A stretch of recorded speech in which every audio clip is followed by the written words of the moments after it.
तो hello guys, welcome to Pepcoding. और आज इस वीडियो में हम सॉल्व करने वाले हैं हमारा सवाल काउंट बाइनरी स्ट्रिंग्स।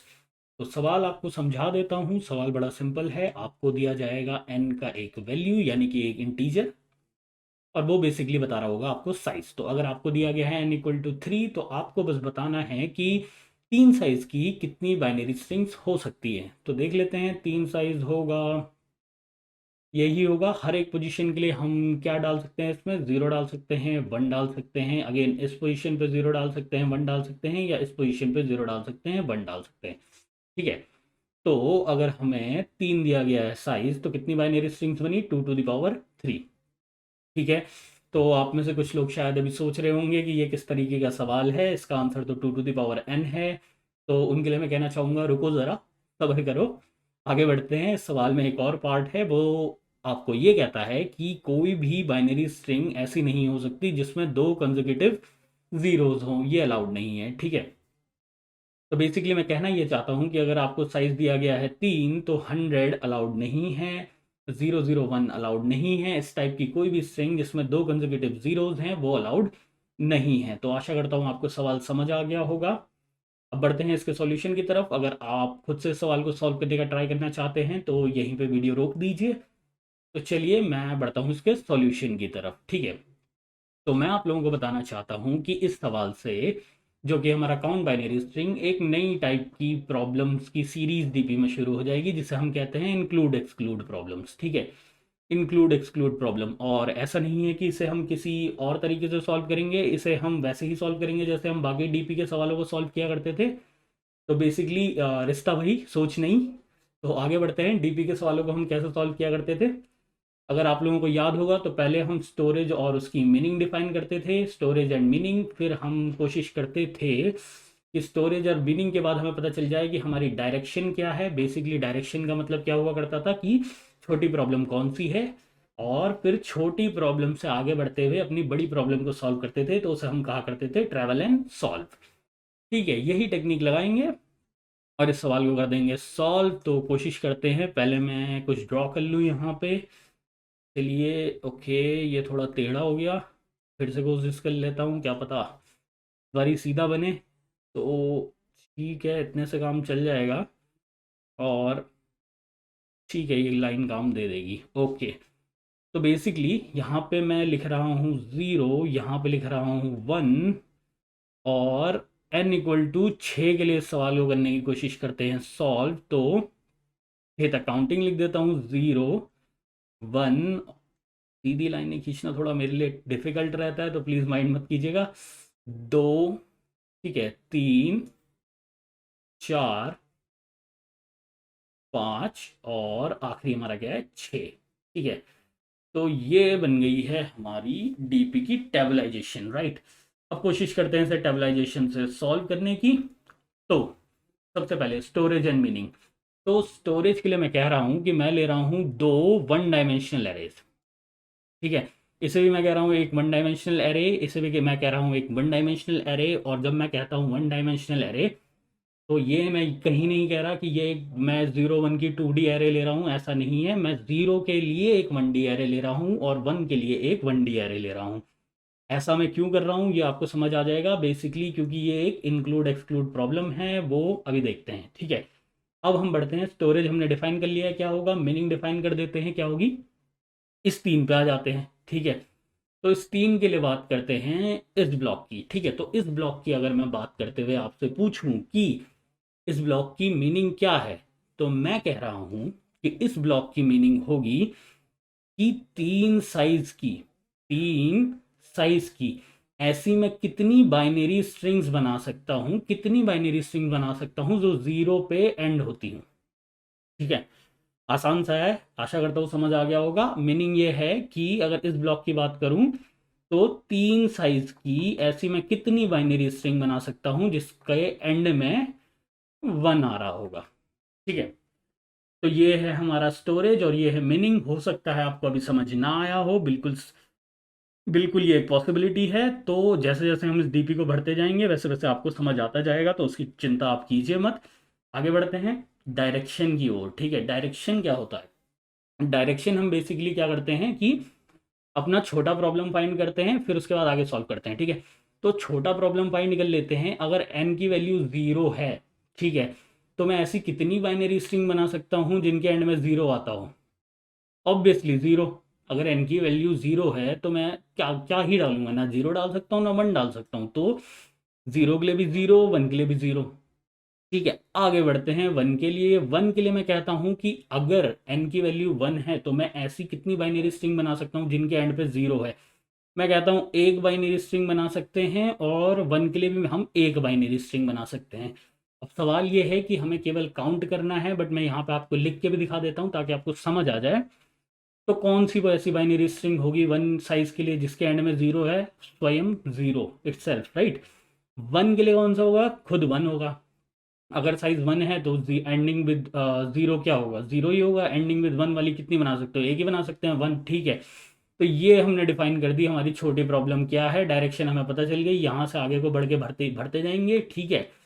तो अब कोशिश करते हैं ट्रैवल एंड सॉल्व इसको भरने की। तो यहाँ पे 1 0, सॉरी, थोड़ा ज़्यादा आगे तक काट दिया था। अच्छा, ठीक है। शुरुआत करते हैं यहाँ से अपने टेबलाइजेशन की, ठीक है। 2 से शुरुआत करते हैं। अब मैं आपसे कहना चाहता हूँ इस ब्लॉक की मीनिंग क्या है कि दो साइज की ऐसी कितनी बाइनरी स्ट्रिंग मैं बना सकता हूँ जिनके जिनके एंड पे मुझे मिले 0।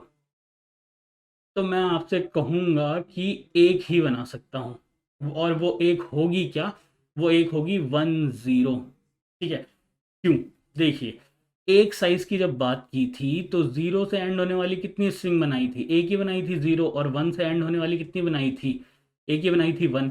अब कह रहा हूँ साइज है 2। तो 2 साइज के लिए मैं इन दोनों को यूज करके अपना आंसर बनाऊंगा, ठीक है। तो मैं कहता हूँ 0 से एंड करना है मुझे। तो अगर मैं इस 0 के पीछे 0 लगा दूं तब तो बन गई इनवैलिड स्ट्रिंग, ये तो हो ही नहीं सकता, ठीक है। तो मेरे पास ऑप्शन एक ही है कि मैं इस 1 के पीछे 0 लगा दूं तो 2 साइज की मुझे एंडिंग विद 0 वाली स्ट्रिंग मिल जाएगी, 1 0, ठीक है। बात करते हैं 1 की। तो अगर मैं बात करूं 1 की, ठीक है, तो 2 साइज की कितनी बाइनरी स्ट्रिंग बना सकता हूं जो एंड करती हो 1 पे? मैं कह रहा हूं 2 बना सकता हूं। कौन सी 2? देखो, इस 0 के पीछे लगा दूं 1 तो 0 1 बन गई। इस 1 के पीछे भी लगा दूं 1 तो 1 1 बन गई। अब 1 1 वैलिड है, क्वेश्चन में ऐसा तो कहीं नहीं कहा कि 1 1 नहीं बन सकता, तो ये भी वैलिड है। हो सकता है ये अभी समझ ना आया हो, टेबल भरते जाएंगे समझ आता जाएगा, ठीक है। आगे बढ़ते हैं। तो मैं कह रहा था कि 2 साइज की ऐसी कितनी बाइनरी स्ट्रिंग बना सकता हूं जिनके एंड पे 1 हो? मैंने कहा था 2। कौन सी 2? एक तो हो गई भाई खुद आपकी, सॉरी, यहाँ पे मुझे लिखना चाहिए था 0, यहाँ पे मैंने लिख दिया। यहाँ पे हम क्या बता रहे थे कि कौन सी वो स्ट्रिंग है जो एक साइज की होगी और जिसके एंड पे 0 होगा, तो वो कौन सी होगी? 0 ही होगी, ठीक है ना। आगे बढ़ते हैं 2 के लिए। तो मैं कह रहा था 0 के पीछे 1 लगा दूं तब भी चलेगा, 1 के पीछे 1 लगा दूं तब भी चलेगा, ठीक है। अगेन इस ब्लॉक पे आ जाते हैं, यहाँ पे बात करते हैं। फिर से सवाल वही है, साइज अगर 3 हो तो ऐसी कितनी बाइनरी स्ट्रिंग मैं बना सकता हूं जिनके एंड पे मुझे 0 मिले, ठीक है। तो फिर से मैं आंसर वही आपको दूंगा कि साइज होगा 2। और रीजन क्या होगा कि पिछली बारी जिनके एंड पे 1 था, जिनके एंड पे 1 था उनके पीछे ही मैं 0 लगा सकता हूँ। जिनके पीछे 0 था, अगर उनके पीछे 0 और लगा दूंगा तो इनवैलिड स्ट्रिंग बन जाएगी, है ना। तो आंसर होगा वही जो पिछली बारी 1 का आंसर था। पिछली बारी 1 का आंसर था 2, तो इस बारी 0 का आंसर होगा 2। बेसिकली ये यहाँ चला गया, ठीक है ना। तो कौन कौन सी स्ट्रिंग बन गई ये भी लिख देता हूँ। 0 1 0 बन गई, 1 1 और 0 बन गई, ठीक है। आ जाते हैं यहाँ नीचे। यहाँ नीचे मैं क्या कह रहा हूँ, 3 साइज की कितनी मैं ऐसी बाइनरी स्ट्रिंग बना सकता हूँ जिनके एंड पे आ जाए 1, है ना। कोशिश कर लेते हैं, देखते हैं। मैं कह रहा हूँ 3 में बना सकता हूँ। कौन सी वो 3 होंगी ये भी आपको दिखा देता हूँ। 3 वो बेसिकली होंगी, कौन सी? एक तो जो इनके पीछे ये 0 था प्रीवियस बारी, इनके पीछे 1 लगा दो कोई फर्क नहीं पड़ेगा क्योंकि इनवैलिड नहीं बनेगी, 1 0 1 बन गई। अब मैं कह रहा हूँ जिनके पीछे पहले लास्ट में 1 था उनके पीछे, यानी कि इनके पीछे भी 1 लगा दूं तब भी इनवैलिड नहीं बनेगी, तो 0 1 1 बन गई और 1 1 1 बन गई। अब अगर आपको पैटर्न समझ में आया हो तो पैटर्न कुछ इस प्रकार है कि जो ये 0 वाली स्ट्रिंग्स है ना, जैसे 4 के लिए बात करो इनकी, तो यहाँ पे कितनी बाइनरी स्ट्रिंग बनेगी? जितनी पिछली बार 1 वाले में थी, मतलब ये आ जाएगा यहाँ आंसर 3। ठीक है। और जो ये 1 वाली बाइनरी स्ट्रिंग्स है ना, यहाँ पे कितनी बनेगी, इन दोनों का सम 3 + 2 5, क्योंकि ये दोनों आ जाएंगी, दोनों ही वैलिड हैं। जो जिनके पीछे 0 था उनके पीछे भी हम मन लगा सकते हैं, जिनके पीछे 1 था उनके पीछे भी हम मन लगा सकते हैं। ठीक है, तो सिंपली कितनी आ जाएंगी, 3 + 5। अब बढ़ते हैं आगे। तो इस 5 के लिए 0 पे एंड होने वाली कितनी आ जाएंगी, जितनी पिछली बार 1 पे एंड होने वाली थी, यानी कि 5। और इस 5 के लिए 1 पे एंड होने वाली कितनी आ जाएंगी, 3 + 5, यानी कि 8, है ना। आगे बढ़ते हैं इस तरफ। इस 6 के लिए 0 पे एंड होने वाली कितनी आएंगी, जितनी पिछली बार इस वाली में 1 पे एंड होने वाली थी, यानी कि 8, है ना। और यहाँ पे कितनी आ जाएंगी, 5 + 8 13। तो आशा करता हूँ ये टैबुलाइजेशन आपको समझ आया हो। ठीक है, एक बार इसको कर लेते हैं, कोड करने की कोशिश और देखते हैं। ठीक है, तो यहाँ पे मैंने कोड का इनपुट पहले से ले रखा है। आगे बढ़ते हैं। बात हुई थी कि दो एरे बनाएंगे, बट मैं यहाँ पे बना रहा हूँ वेक्टर। आपको अगर एरे बनानी है तो उसमें भी कोई दिक्कत नहीं है, आप एरे भी बना सकते हैं। ठीक है, पहली वाली का मैं नाम रख रहा हूँ एंडिंग विद 0, जो हमारी पहली 1 डायमेंशनल एरे थी। ठीक है, और इसका साइज मैं दे रहा हूँ n+1 और इसमें फिल कर दे रहा हूँ 0। अभी साइज n+1 क्यों दिया ये देखते हैं। फिलहाल के लिए मैं एक और बनाना चाहूँगा एरे या फिर वेक्टर। ठीक है, और इसका नाम मैं देना चाहूँगा एंडिंग विद 0। देख लेते हैं साइज n+1 क्यों दिया था। इस टेबल में अगर आपको याद हो तो आंसर हमें कहाँ मिल रहा था, 6 पे मिल रहा था। अब n = 6 के लिए हमें आंसर मिल रहा है 6 पे, तो उसके लिए हमें एरे का साइज क्या देना पड़ेगा, एरे का साइज हमें देना पड़ेगा 7। क्यों, क्योंकि है 0 बेस्ड इंडेक्सिंग, तो क्या बनेगा, 0 to 6 बनेगा। और 6 पे ही हमें आना है हमारे आंसर ने, इसीलिए n+1 का साइज लिया गया है। ठीक है, दूसरी बात हुई थी कि अभी हमने स्टोरेज बता दिया, स्टोरेज का मीनिंग हमें पता है। अगली बार डीपी में क्या होती है, डायरेक्शन। डायरेक्शन हमें पता है कि 1 से आगे को बढ़ना है, तो 1 वाले का आंसर पहले फिल कर लेते हैं। एंडिंग विद 0, 1 पे कितनी होंगी, एक ही होगी 0। एंडिंग विद 1, 1 वाले पे कितनी होगी, एक ही होगी, अगेन 1। ठीक है, 1 के लिए हमने कर लिया अपना आंसर फिल। आगे बढ़ते हैं, ट्रैवल एंड सॉल्व। तो ट्रैवल कहाँ से करेंगे, 2 से करेंगे। क्यों, क्योंकि 1 के लिए तो आंसर हमने पहले ही फिल कर लिया है ना।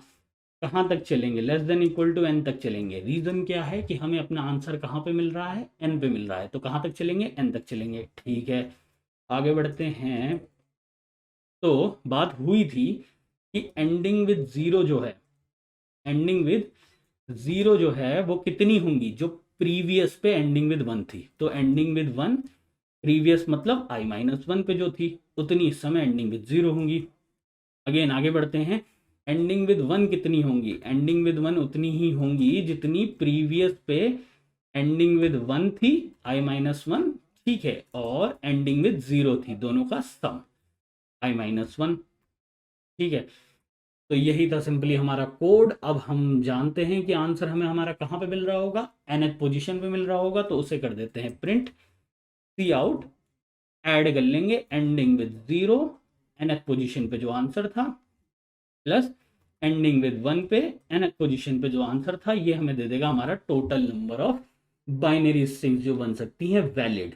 ठीक है, कोशिश करते हैं इसे रन करने की। एक्सेप्ट ये हो गया है, 6 के लिए आंसर दिखा रहा है 21। सबमिट करने की करते हैं कोशिश। ठीक है, सबमिट भी हो गया। तो आ जाते हैं वापस अपने व्हाइट बोर्ड पे। अब देखिए हमारा आंसर क्या आ रहा था, यहाँ एंडिंग विद 0 बता रहा था 8, एंडिंग विद 1 बता रहा था 13।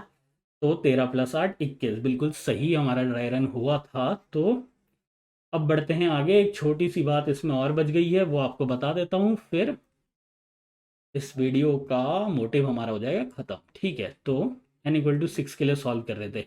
अच्छा, अब मैं आप लोगों से ये कहना चाहता हूँ कि किसी भी पॉइंट पे, ठीक है, किसी भी पॉइंट पे मैं आप लोगों से ये कहना चाहता हूँ कि सपोज इस 4 पे मैं एंडिंग विद 0 को ढूंढ रहा था, तो मुझे ज़रूरत किसकी पड़ी, अपने पिछले वाले की।